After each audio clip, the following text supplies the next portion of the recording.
ಒತ್ತಡದ ಬದುಕು, ಪೌಷ್ಟಿಕ ಆಹಾರದ ಕೊರತೆಯಿಂದ ಶುಗರ್, ಬಿಪಿ, ಬೊಜ್ಜು, ಗ್ಯಾಸ್ಟ್ರಿಕ್ ನಂತಹ ಆರೋಗ್ಯ ಸಮಸ್ಯೆ. ಹೆಚ್ಚು ಪೋಷಕಾಂಶಯುಕ್ತ ಆಹಾರ ಮತ್ತು ಸಿರಿಧಾನ್ಯಗಳೇ ಇದಕ್ಕೆ ಪರಿಹಾರ. ಮಿಲೆಕ್ಸ್ ಚೂರ್ಣಂ ಇಂದಿನ ವೇಗದ ಬದುಕಿಗೆ ಪುರಾತನ ಪೋಷಣೆಯ ಶಕ್ತಿ. ಇದು ಸಿರಿಧಾನ್ಯ, ಡ್ರೈ ಫ್ರೂಟ್ಸ್, ಮೊಳಕೆ ಕಾಳುಗಳು, ಧಾನ್ಯಗಳು ಹಾಗೂ ಸೀಡ್ಸ್ ಇಂದ ಸಮೃದ್ಧವಾಗಿದೆ. ಬನ್ನಿ ಮತ್ತೆ ಸಾಂಪ್ರದಾಯಿಕ ಸಿರಿಧಾನ್ಯಗಳಿಗೆ ಹಿಂದಿರುಗೋಣ. ಆರ್ಡರ್ ಮಾಡಲು ಲಿಂಕ್ ಡಿಸ್ಕ್ರಿಪ್ಷನ್ ಮತ್ತು ಪಿನ್ ಕಾಮೆಂಟ್ ನಲ್ಲಿದೆ.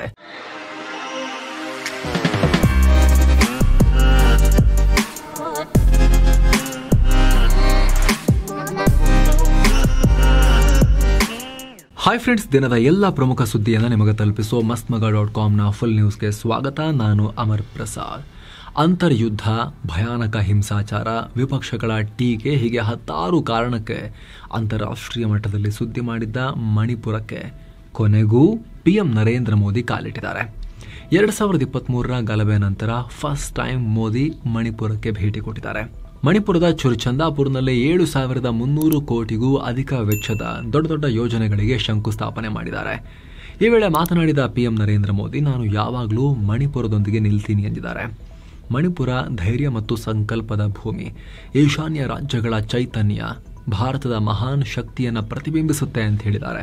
ಮಣಿಪುರವನ್ನ ಶಾಂತಿ ಮತ್ತು ಸಮೃದ್ಧತೆಯ ಸಂಕೇತವನ್ನಾಗಿಸೋಕೆ ಕೇಂದ್ರ ಸರ್ಕಾರ ಪ್ರಯತ್ನ ಪಡ್ತಾ ಇದೆ. ಸ್ಥಿರತೆ, ಸತ್ಯ ಮತ್ತು ನ್ಯಾಯ ಇಲ್ಲದೆ ಅಭಿವೃದ್ಧಿ ಸಾಧ್ಯ ಇಲ್ಲ. ಎಲ್ಲ ಗುಂಪುಗಳು ಹಿಂಸಾಚಾರ ಬಿಟ್ಟು ಶಾಂತಿ ಕಡೆಗೆ ಮುಖ ಮಾಡಿ, ಅದೊಂದೇ ನಿಮ್ಮ ಮಕ್ಕಳ ಭವಿಷ್ಯ ಭದ್ರಪಡಿಸುವ ಉತ್ತಮ ಮಾರ್ಗ ಅಂತ ಪಿಎಂ ಕರೆ ಕೊಟ್ಟಿದ್ದಾರೆ.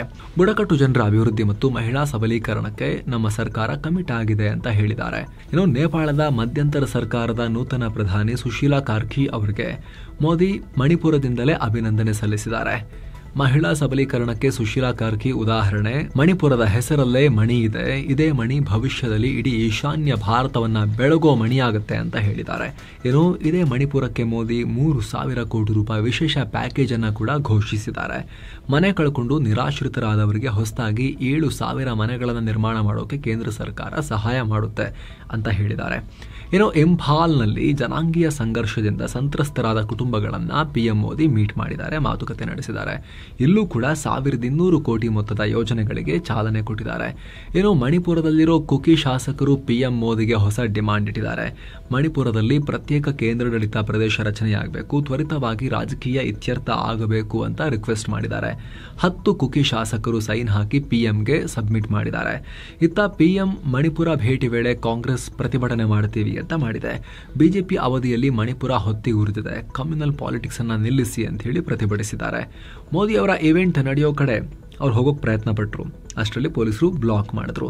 ಇತ್ತ ಕಾಂಗ್ರೆಸ್ ಅಧ್ಯಕ್ಷ ಮಲ್ಲಿಕಾರ್ಜುನ ಖರ್ಗೆ, ವಯನಾಡ್ ಸಂಸದೆ ಪ್ರಿಯಾಂಕಾ ಗಾಂಧಿ ವಾದ್ರಾ ಸೇರಿದಂತೆ ಅನೇಕ ಕಾಂಗ್ರೆಸ್ಸಿಗರು ಮೋದಿಯವರ ಮಣಿಪುರ ಭೇಟಿಯನ್ನ ಟೀಕೆ ಮಾಡಿದ್ದಾರೆ. ತುಂಬಾ ಲೇಟ್ ಆಯ್ತು ನೀವು ಹೋಗಿದ್ದು ಅಂತ ಹೇಳಿದ್ದಾರೆ. ಇನ್ನು ಮಣಿಪುರ ಭೇಟಿಗೂ ಮುನ್ನ ಮೋದಿ ಮಿಜೋರಾಂಗೆ ಭೇಟಿ ನೀಡಿದ್ರು. ಮಿಜೋರಾಂ ರಾಜಧಾನಿ ಐಜ್ವಾಲ್ನಲ್ಲಿ 9,000 ಕೋಟಿ ಮೊತ್ತದ ಯೋಜನೆಗಳಿಗೆ ಶಂಕುಸ್ಥಾಪನೆ ನೆರವೇರಿಸಿದರು. ಜೊತೆಗೆ ಬೈರಾಬಿ ಸೈರಂಗ್ ರೈಲ್ವೆ ಲೈನ್ ಅನ್ನು ಕೂಡ ಉದ್ಘಾಟನೆ ಮಾಡಿದ್ದಾರೆ. ಈ ರೈಲ್ವೆ ಲೈನ್ ಮೂಲಕ ಇದೇ ಮೊದಲ ಬಾರಿಗೆ ಐಜ್ವಾಲ್ ಭಾರತದ ರೈಲ್ವೆ ನೆಟ್ವರ್ಕ್ಗೆ ಸೇರ್ಪಡೆಯಾಗಿದೆ. ಇದೇ ಮೊದಲ ಬಾರಿಗೆ. ಇದೇ ವೇಳೆ ಮೋದಿ ಸೈರಂಗ್ ದಿಲ್ಲಿ, ಸೈರಂಗ್ ಗುವಾಹಟಿ ಮತ್ತು ಸೈರಂಗ್ ಕೋಲ್ಕತ್ತಾ ರೈಲ್ವೆ ಲೈನ್ಗಳಿಗೂ ಕೂಡ ಚಾಲನೆ ಕೊಟ್ಟಿದ್ದಾರೆ. ಏನು ಮಿಜೋರಾಂನಲ್ಲಿ ರಸ್ತೆ ಮೂಲಸೌಕರ್ಯ, ಬ್ರಿಡ್ಜ್, ಶಾಲೆ ಹೀಗೆ ಅನೇಕ ಅಭಿವೃದ್ಧಿ ಯೋಜನೆಗಳಿಗೆ ಶಂಕುಸ್ಥಾಪನೆ ನೆರವೇರಿಸಿದ್ದಾರೆ. ಒಟ್ಟು 70,000 ಕೋಟಿಗೂ ಅಧಿಕ ಮೊತ್ತದ ಕಾಮಗಾರಿಗಳ ಉದ್ಘಾಟನೆ ಕೂಡ ಆಗಿದೆ. ಇನ್ನು ಮಿಜೋರಾಂ ಮಣಿಪುರ ಭೇಟಿ ಬಳಿಕ ಪಿಎಂ ನರೇಂದ್ರ ಮೋದಿ ಅಸ್ಸಾಂಗೆ ಭೇಟಿ ನೀಡಿದರು. ಅಸ್ಸಾಂನ ಗುವಾಹಟಿಯಲ್ಲಿ ಭಾರತ ರತ್ನ ಡಾಕ್ಟರ್ ಭೂಪೇನ್ ಹಜಾರಿಕಾ ಅವರ ಜನ್ಮ ಶತಮಾನೋತ್ಸವದಲ್ಲಿ ಪಾಲ್ಗೊಂಡ್ರು. ನಂತರ ಮೋದಿ 14ನೇ ತಾರೀಕು ಅಸ್ಸಾಂನಲ್ಲಿ ಸುಮಾರು 18,500 ಕೋಟಿ ರೂಪಾಯಿ ಮೌಲ್ಯದ ಯೋಜನೆಗಳಿಗೆ ಶಂಕುಸ್ಥಾಪನೆ ನೆರವೇರಿಸುತ್ತಾರೆ. ಜೊತೆಗೆ ಅಸ್ಸಾಂನ ದಾರಂಗ್ನಲ್ಲಿ medical college, hospital, school, ring road, bridge, bio ethanol plant ಹಾಗೆ ಪಾಲಿಪ್ರೋಪಲಿನ್ ಪ್ಲಾಂಟ್ ಸೇರಿ ಹಲವು ಪ್ರಾಜೆಕ್ಟ್ಸ್ಗೆ ಶಂಕುಸ್ಥಾಪನೆ ನೆರವೇರಿಸುತ್ತಾರೆ. ಬಳಿಕ ಸೆಪ್ಟೆಂಬರ್ 15ನೇ ತಾರೀಕು ಪಶ್ಚಿಮ ಬಂಗಾಳ ಮತ್ತು ಬಿಹಾರಕ್ಕೂ ಕೂಡ ಪಿಎಂ ಮೋದಿ ಭೇಟಿ ಕೊಟ್ಟು ಅಲ್ಲೂ ಹಲವು ಯೋಜನೆಗಳ ಉದ್ಘಾಟನೆ, ಶಂಕುಸ್ಥಾಪನೆ ನೆರವೇರಿಸುವುದಿದೆ. ಏನೋ ಏಷ್ಯಾ ಕಪ್ನಲ್ಲಿ ಭಾರತ ಪಾಕಿಸ್ತಾನ ಕ್ರಿಕೆಟ್ ತಂಡಗಳು ಮುಖಾಮುಖಿಯಾಗ್ತಾ ಇದ್ದು ತೀವ್ರ ಕುತೂಹಲ ಕೆರಳಿಸಿದೆ. ಆಪರೇಷನ್ ಸಿಂಧೂರ್ ನಂತರ 2 ತಂಡಗಳು ಫಸ್ಟ್ ಟೈಮ್ ದುಬೈನಲ್ಲಿ ಆಡ್ತಾ ಇದ್ದಾವೆ. ಆದರೆ ಭಾನುವಾರದ ಈ ಪಂದ್ಯಕ್ಕೆ ಭಾರತದಲ್ಲಿ ಒಂದಷ್ಟು ಜನರಿಂದ ತೀವ್ರ ವಿರೋಧ ಇದೆ. ಭಾರತ ಪಾಕ್ ಜೊತೆಗಿನ ಪಂದ್ಯವನ್ನ ಬಾಯ್ಕಾಟ್ ಮಾಡಬೇಕು ಅನ್ನೋ ಕೂಗಿದೆ. ಈ ನಡುವೆ ಪಹಲ್ಗಾಮ್ ಉಗ್ರ ದಾಳಿಯಲ್ಲಿ ತಮ್ಮ ಪತಿಯನ್ನ ಕಳ್ಕೊಂಡಿರುವ ಐಶಾನ್ಯ ದ್ವಿವೇದಿ ಈ ಪಂದ್ಯವನ್ನ ಬಾಯ್ಕಾಟ್ ಮಾಡಿ ಅಂತ ಆಗ್ರಹ ಮಾಡಿದ್ದಾರೆ. ಬಿಸಿಸಿಐ ಒಪ್ಕೊಳ್ಬಾರ್ದಾಗಿತ್ತು. ಬಿಸಿಸಿಐಗೆ ಸೆಂಟಿಮೆಂಟ್ ಇಲ್ಲ, ನಿಮ್ಮ ಟಿವಿ ಸ್ವಿಚ್ ಆನ್ ಮಾಡಬೇಡಿ ಅಂತ ಹೇಳಿದ್ದಾರೆ. ಇತ ವಿಪಕ್ಷಗಳು ಕೂಡ ಬಿಜೆಪಿ ಮತ್ತು ಬಿಸಿಸಿಐ ವಿರುದ್ಧ ಆಕ್ರೋಶ ವ್ಯಕ್ತಪಡಿಸಿದ್ದಾರೆ. ಪಹಲ್ಗಾಮ್ ಉಗ್ರ ದಾಳಿಯಲ್ಲಿ ಮೃತಪಟ್ಟವರಿಗೆ ಮತ್ತು ನಮ್ಮ ಸೇನೆಗೆ ಮಾಡಿರುವ ಅಪಮಾನ ಈ ಮ್ಯಾಚ್ಗೆ ಹೋಗಬಾರ್ದಾಗಿತ್ತು ಅಂತ ಹೇಳಿದ್ದಾರೆ. ಇನ್ನು ಮ್ಯಾಚ್ ಅನ್ನ ಬಿಸಿಸಿಐ ಕೂಡ ಇನ್ವಿಸಿಬಲ್ ಆಗಿ ಬಾಯ್ಕಾಟ್ ಮಾಡೋಕೆ ನೋಡ್ತಾ ಇದೆ ಅನ್ನೋ ವರದಿಗಳು ಕೂಡ ಹರಿದಾಡ್ತಿವೆ. ಯಾವುದೇ ಅನೌನ್ಸ್ಮೆಂಟ್ ಮಾಡದೆ ಸೈಲೆಂಟ್ ಆಗಿ ಕೆಲಸ ಮಾಡೋಕೆ ಬಿಸಿಸಿಐ ಮುಂದಾಗಿದೆ ಅಂತ. ಭಾರತವೇ ಅತಿಥೇಯ ರಾಷ್ಟ್ರವಾಗಿದ್ರೂ ಕೂಡ ಬಿಸಿಸಿಐನ ಹೆಚ್ಚಿನ ಅಧಿಕಾರಿಗಳು ದುಬೈಗೆ ಹೋಗಲ್ಲ ಅಂತ ಹೇಳಲಾಗ್ತಿದೆ. ಈ ನಡುವೆ ಪಾಕ್ ಟೀಮ್ನ ನಾಯಕ ಸಲ್ಮಾನ್ ಆಗಾ ನಾವು ಯಾವುದೇ ಟೀಮನ್ನು ಬೇಕಾದರೂ ಸೋಲಿಸ್ತೀವಿ ಅನ್ನೋ ಹೇಳಿಕೆಯನ್ನು ಕೊಟ್ಟಿದ್ದಾರೆ. ಒಮಾನ್ ವಿರುದ್ಧ 93 ರನ್ಗಳ ಅಂತರದಲ್ಲಿ ಗೆದ್ದ ನಂತರ ಸಲ್ಮಾನ್ ಆಗಾ ಗೇಮ್ ಪ್ಲಾನ್ ಅನ್ನು ಸರಿಯಾಗಿ ಎಕ್ಸಿಕ್ಯೂಟ್ ಮಾಡಿ ಚೆನ್ನಾಗಿ ನಾವು ಕ್ರಿಕೆಟ್ ಆಡಿಬಿಟ್ರೆ ಯಾವುದೇ ಟೀಮನ್ನು ಸೋಲಿಸಬಹುದು ಅನ್ನೋ ಹೇಳಿಕೆ ಕೊಟ್ಟಿದ್ದಾರೆ. ಭಾರತದ ಪಂದ್ಯಕ್ಕೂ ಮುನ್ನ ಈ ರೀತಿ ಹೇಳಿರೋದು ಪಂದ್ಯದ ಕಾವನ್ನ ಜಾಸ್ತಿ ಮಾಡಿದೆ. ಏನೋ ಭಾರತ ಚೀನಾ ಗಡಿಯಲ್ಲಿ ಯುದ್ಧ ಸನ್ನದ್ಧತೆಯನ್ನ ಹೆಚ್ಚು ಮಾಡೋಕೆ ಕೇಂದ್ರ ಸರ್ಕಾರ ದೊಡ್ಡ ಪ್ಲಾನ್ ಮಾಡಿದೆ. ಚೀನಾ ಗಡಿ ಪ್ರದೇಶದಲ್ಲಿ ಬಾರ್ಡರ್ ವಿಂಗ್ ಹೋಮ್ ಗಾರ್ಡ್ಸ್ ನಿಯೋಜಿಸೋಕೆ ಮುಂದಾಗಿದೆ. ಮೇಘಾಲಯ, ತ್ರಿಪುರಾ, ಅಸ್ಸಾಂ, ಪಶ್ಚಿಮ ಬಂಗಾಳ, ಪಂಜಾಬ್, ರಾಜಸ್ಥಾನ್ ಮತ್ತು ಗುಜರಾತ್ ಈ 7 ರಾಜ್ಯಗಳಿಗೆ BWHG ಹೊಂದೋಕೆ ಅವಕಾಶ ಇದೆ. ಈಗ ಸರ್ಕಾರ ಚೀನಾ ಗಡಿಯಲ್ಲಿರೋ ರಾಜ್ಯಗಳಲ್ಲೂ ಕೂಡ ಇವರ ಸಂಖ್ಯೆಯನ್ನು ಹೆಚ್ಚಿಸೋಕೆ ಪ್ಲಾನ್ ಹಾಕಿದೆ. ಬಾರ್ಡರ್ ವಿಂಗ್ ಹೋಮ್ ಗಾರ್ಡ್ಸ್ ಯುದ್ಧ ಸಂದರ್ಭದಲ್ಲಿ ಸೇನೆ ಮತ್ತು ಇತರ ಗಡಿ ಭದ್ರತಾ ಪಡೆಗಳಿಗೆ ಸಹಾಯಕ ಪಡೆಯಾಗಿ ಕೆಲಸ ಮಾಡುತ್ತಿದ್ದು. ಭಾರತದ ಆಪರೇಷನ್ ಸಿಂಧೂರ್ ಟೈಮ್ನಲ್ಲಿ ಬಾರ್ಡರ್ ವಿಂಗ್ ಹೋಮ್ ಗಾರ್ಡ್ಗಳ ಮಹತ್ವ ಗೊತ್ತಾಗಿತ್ತು. ಆ ಟೈಮ್ನಲ್ಲಿ ಗಡಿ ಭಾಗದ ಜನರಿಂದ ಮಾಹಿತಿ ಪಡ್ಕೊಂಡು ಅವರಿಗೆ ಅಗತ್ಯ ಇರೋ ಮಾಹಿತಿಯನ್ನು ತಲುಪಿಸೋ ಕೆಲಸವನ್ನು ಕೂಡ ಇವರು ತುಂಬ ಯಶಸ್ವಿಯಾಗಿ ಮಾಡಿದರು. ಇವರ ಸಂಬಳ ಮತ್ತು ಟ್ರೈನಿಂಗ್ ಕಾಸ್ಟ್ನ 25% ಕೇಂದ್ರ ಸರ್ಕಾರ ನೋಡಿಕೊಳ್ಳುತ್ತೆ. ಸಾಮಾನ್ಯವಾಗಿ ಇವರ ಸಂಬಳ ಪ್ರತಿದಿನಕ್ಕೆ 800ರಿಂದ 900 ರೂಪಾಯಿ ಇದೆ. ಯುದ್ಧ ಟೈಮ್ನಲ್ಲಿ ಇಂಥ ಸ್ಥಳೀಯರ ಪಾತ್ರ ತುಂಬ ಮುಖ್ಯ. ಹೀಗಾಗಿ ಚೀನಾ ಗಡಿ ಭಾಗದಲ್ಲಿ ಮಾಹಿತಿ ಕಲೆ ಹಾಕೋದು, ಸೇನೆಗೆ ಅಗತ್ಯ ನೆರವನ್ನು ಒದಗಿಸೋದು ಅದನ್ನೆಲ್ಲ ಬಾರ್ಡರ್ ವಿಂಗ್ ಹೋಮ್ ಗಾರ್ಡ್ಸ್ ಮಾಡ್ತಾರೆ. ಇರೋ ಹಾಸನ ಜಿಲ್ಲೆಯ ಮೊಸಳೆ ಹೊಸಳ್ಳಿ ಗ್ರಾಮದಲ್ಲಿ ಗಣೇಶ ವಿಸರ್ಜನೆ ವೇಳೆ ಮೆರವಣಿಗೆ ಹೋಗ್ತಿದ್ದಾಗ ಜನರ ಗುಂಪಿನ ಮೇಲೆ ಟ್ರಕ್ ನುಗ್ಗಿತ್ತು. ಇದರ ಬಗ್ಗೆ ನಾವು ನಿಮಗೆ ಪ್ರತ್ಯೇಕ ವರದಿಯಲ್ಲಿ ಮಾಹಿತಿ ಕೊಟ್ಟಿದ್ವಿ. ಈಗ ಸಾವನ್ನಪ್ಪಿದವರ ಸಂಖ್ಯೆ 10ಕ್ಕೆ ಏರಿಕೆಯಾಗಿದೆ. ಅಪಘಾತದ ಸ್ಥಳಕ್ಕೆ ಭೇಟಿ ನೀಡಿದ ಸಚಿವ ಕೃಷ್ಣ ಬೈರೇಗೌಡರನ್ನ ಜನ ತರಾಟೆಗೆ ತಗೊಂಡ್ರು. ವಿಮಾನ ದುರಂತದಲ್ಲಿ ಸತ್ತರೆ 1 ಕೋಟಿ ರೂಪಾಯಿ ಪರಿಹಾರ ಕೊಡ್ತೀರಿ, ಸ್ಟೇಡಿಯಂನಲ್ಲಿ ಸತ್ತರೆ 50 ಲಕ್ಷ ಪರಿಹಾರ, ಬಡವರ ಮಕ್ಕಳು ಟ್ರಕ್ ಅಡಿ ಬಿದ್ದು ಸತ್ತರೆ ಬೆಲೆ ಇಲ್ವಾ, ಬರೀ 5 ಲಕ್ಷ ರೂಪಾಯಿ ಪರಿಹಾರ ಅಂತ ಹೇಳ್ತಿರಲ್ಲ, ನಿಮಗೇನು ಅನ್ಸಲ್ವಾ ಅಂತ ಅಸಮಾಧಾನ ವ್ಯಕ್ತಪಡಿಸಿದ್ದಾರೆ. ಇನ್ನು ಘಟನೆಗೆ PM ಮೋದಿ ಕೂಡ ಸಂತಾಪ ಸೂಚಿಸಿದ್ದಾರೆ. ಪ್ರಧಾನಮಂತ್ರಿ ಪರಿಹಾರ ನಿಧಿಯಿಂದ ಮೃತಪಟ್ಟವರ ಕುಟುಂಬಕ್ಕೆ ತಲಾ 2 ಲಕ್ಷ ರೂಪಾಯಿ ಪರಿಹಾರ ಘೋಷಿಸಿದ್ದಾರೆ. ಗಾಯಗೊಂಡವರಿಗೆ 50,000 ರೂಪಾಯಿ ಪರಿಹಾರವನ್ನು ಘೋಷಿಸಿದ್ದಾರೆ. ಕರ್ನಾಟಕ ಸರ್ಕಾರದಿಂದ ಸಿದ್ದರಾಮಯ್ಯ ಅವರು 5 ಲಕ್ಷ ರೂಪಾಯಿ ಪರಿಹಾರವನ್ನು ಘೋಷಿಸಿದರು. ಹಾಗೆ ಮಾಜಿ ಪ್ರಧಾನಿ ದೇವೇಗೌಡರು ಗಾಯಗೊಂಡವರನ್ನ ಹಾಸನದ ಹಿಮ್ಸ್ ಆಸ್ಪತ್ರೆಯಲ್ಲಿ ಭೇಟಿ ಮಾಡಿದ್ದಾರೆ. ದುರಂತದಲ್ಲಿ ಮೃತಪಟ್ಟವರ ಕುಟುಂಬದವರಿಗೆ JDS ಪಾರ್ಟಿ ಕಡೆಯಿಂದಲೂ ಕೂಡ 1 ಲಕ್ಷ ರೂಪಾಯಿ ಪರಿಹಾರವನ್ನ, ಹಾಗೆ ಗಂಭೀರ ಗಾಯಗೊಂಡವರಿಗೆ 25,000 ರೂಪಾಯಿ ಪರಿಹಾರವನ್ನ, ಸಣ್ಣ ಪ್ರಮಾಣದಲ್ಲಿ ಗಾಯಗೊಂಡವರಿಗೆ 20,000 ರೂಪಾಯಿ ಪರಿಹಾರವನ್ನ, ಹಾಗೆ ಸಣ್ಣ ಪುಟ್ಟ ಇನ್ನೂ ಸಣ್ಣ ಗಾಯಗೊಂಡವರಿಗೆ 15,000 ರೂಪಾಯಿ ಪರಿಹಾರವನ್ನ ಕೊಡ್ತೀವಿ ಅಂತ ದೇವೇಗೌಡರು ಘೋಷಿಸಿದ್ದಾರೆ.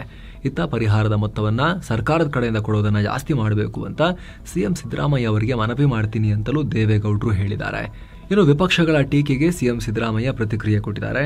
ಡ್ರೈವರ್ಗಳ ತಪ್ಪುಗಳಿಂದ ಅಪಘಾತಗಳು ಸಂಭವಿಸಿದರೆ ಸರ್ಕಾರ ಹೊಣೆಗಾರ ಆಗಲ್ಲ ಅನ್ನೋ ಉತ್ತರವನ್ನ ಕೊಟ್ಟಿದ್ದಾರೆ. ಸೈಬರ್ ವಂಚಕರನ್ನ ಕಟ್ಟಿ ಹಾಕೋಗೆ ರಾಜ್ಯ ಸರ್ಕಾರ ದೊಡ್ಡ ಹೆಜ್ಜೆ ಇಟ್ಟಿದೆ. ಹೈಕೋರ್ಟ್ ಸೂಚನೆ ಬೆನ್ನಲ್ಲೇ ದೇಶದ ಮೊದಲ ಸೈಬರ್ ಕಮಾಂಡ್ ಸೆಂಟರ್ ಅನ್ನ ಬೆಂಗಳೂರಲ್ಲಿ ಸ್ಥಾಪಿಸಲಾಗಿದೆ. ಸದ್ಯ ಬುರ್ಡೆ ಫೈಲ್ಸ್ನ ತನಿಖೆಯನ್ನು ನಡೆಸ್ತಾ ಇರೋ SITಯ ಮುಖ್ಯಸ್ಥರಾಗಿರೋ ಪ್ರಣವ್ ಮೊಹಾಂತಿ ಅವರನ್ನ ಕಮಾಂಡ್ ಸೆಂಟರ್ಗೆ DIG ಆಗಿ ನೇಮಕ ಮಾಡಲಾಗಿದೆ. ಕೇವಲ ಸೈಬರ್ ಫ್ರಾಡ್ ಪತ್ತೆಗೆ ರೆಡಿಯಾಗಿರೋ ಕಮಾಂಡ್ ಸೆಂಟರ್ನಲ್ಲಿ 4 ವಿಂಗ್ಗಳು ಕೆಲಸ ಮಾಡಲಿವೆ. Cyber crime wing, cyber security wing, IDTU wing ಮತ್ತು ತರಬೇತಿ ಸಾಮರ್ಥ್ಯ ವೃದ್ಧಿ ಮತ್ತು ಜನಜಾಗೃತಿ ವಿಂಗ್, ಹೀಗೆ 4 ವಿಂಗ್ ಆಗಿ ಕಮಾಂಡ್ ಸೆಂಟರ್ ಕೆಲಸ ಮಾಡುತ್ತೆ. ಕರ್ನಾಟಕದಲ್ಲಿ ಸದ್ಯ ಬಾಕಿ ಉಳಿದಿರೋ ಹಾಗೂ ಹೊಸ ಸೈಬರ್ ಕೇಸ್ಗಳನ್ನು ನೂತನ ಕಮಾಂಡ್ ಸೆಂಟರ್ಗೆ ಕಳಿಸಿಕೊಡಲಾಗುತ್ತೆ ಅಂತ ಸರ್ಕಾರ ಹೇಳಿದೆ. ಕರ್ನಾಟಕದಲ್ಲಿ ದೊಡ್ಡ ಗಣಿ ಅಕ್ರಮ ಆಗಿದೆ. ಬಳ್ಳಾರಿ, ತುಮಕೂರು ಹಾಗೂ ಚಿತ್ರದುರ್ಗದಲ್ಲಿ ಗಣಿಗಾರಿಕೆಯಲ್ಲಿ 1 ಲಕ್ಷ ಕೋಟಿ ರೂಪಾಯಿ ಅಕ್ರಮ ನಡೆದಿದೆ ಅಂತ ಕಾಂಗ್ರೆಸ್ನ ಹಿರಿಯ ನಾಯಕರು ಆರೋಪ ಮಾಡಿದ್ದಾರೆ. ಈ ಕುರಿತು SIT ರಚಿಸಿ ತನಿಖೆ ನಡೆಸಿ ಅಂತ CM ಸಿದ್ದರಾಮಯ್ಯ ಅವರಿಗೆ ಪತ್ರವನ್ನ ಕೂಡ ಬರೆದಿದ್ದಾರೆ. ಮಾಜಿ ಸಂಸದರು, ಮಾಜಿ MLCಗಳು ಹಾಗೂ ಮಾಜಿ ಸಚಿವರು ಸೇರಿ 20ಕ್ಕೂ ಅಧಿಕ ನಾಯಕರ ಹೆಸರಿದೆ. ರಾಜ್ಯದ ಬಳ್ಳಾರಿ, ತುಮಕೂರು, ಚಿತ್ರದುರ್ಗ ಮತ್ತು ಇನ್ನಿತರ ಭಾಗಗಳಲ್ಲಿ ಅತ್ಯಂತ ಉತ್ಕೃಷ್ಟವಾದ ಕಬ್ಬಿಣದ ಅದಿರು ಲಭ್ಯವಾಗ್ತಿರೋದನ್ನ ಗಮನಿಸಿ ಕೆಲ ಗಣಿ ಮಾಲೀಕರು 2000ನೇ ಇಸವಿಯಿಂದ ಅಕ್ರಮ ಗಣಿ ಲೂಟಿ ಮಾಡ್ತಾ ಇದ್ರು.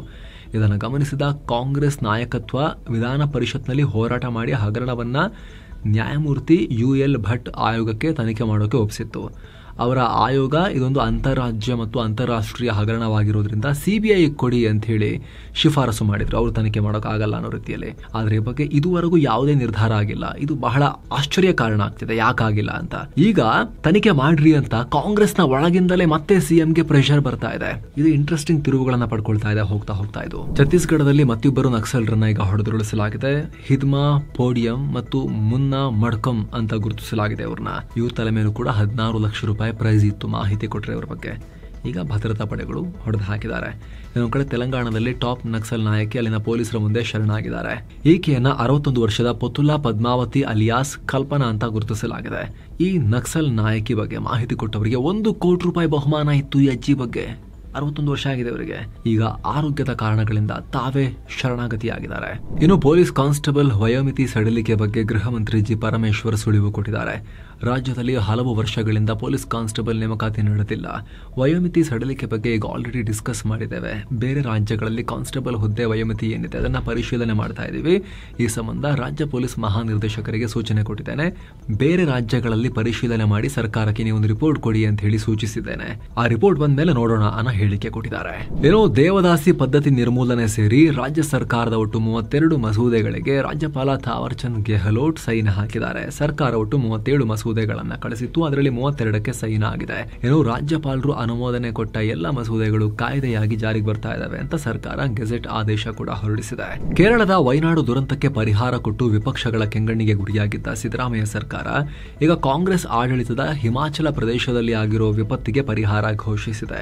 5 ಕೋಟಿ ರೂಪಾಯಿ ಹಣವನ್ನ ಬಿಡುಗಡೆ ಮಾಡೋದಾಗಿ ಹೇಳಿದ್ದಾರೆ. ಪ್ರಕೃತಿ ನಮ್ಮ ಮೇಲೆ ಮುನಿಸ್ಕೊಂಡಾಗ, ಇಂಥ ಪ್ರಾಕೃತಿಕ ವಿಕೋಪಗಳು ಉಂಟಾದಾಗ ಒಗ್ಗಟ್ಟಾಗಿ ಅದನ್ನ ಫೇಸ್ ಮಾಡಬೇಕು. ಹೀಗಾಗಿ ಕರ್ನಾಟಕ ಹಿಮಾಚಲ ಪ್ರದೇಶದೊಂದಿಗೂ ಕೂಡ ನಾವು ನಿಲ್ತೀವಿ ಅನ್ನೋ ಹೇಳಿಕೆಯನ್ನ ಕೊಟ್ಟಿದ್ದಾರೆ. ಏನೋ ರೇಣುಕಾ ಸ್ವಾಮಿ ಕೊಲೆ ಕೇಸ್ ಆರೋಪಿ ನಟ ದರ್ಶನ್ ಮನೆಯಲ್ಲಿ ಕಳ್ಳತನ ಆಗಿದೆ. ದರ್ಶನ್ ಪತ್ನಿ ವಿಜಯಲಕ್ಷ್ಮಿ ಇರೋ ಹೊಸಕೆರೆ ಹಳ್ಳಿಯ ಪ್ರೆಸ್ಟೀಜ್ ಅಪಾರ್ಟ್ಮೆಂಟ್ ನಲ್ಲಿ 3 ಲಕ್ಷ ರೂಪಾಯಿ ಕಳ್ಳತನ ಆಗಿದೆ.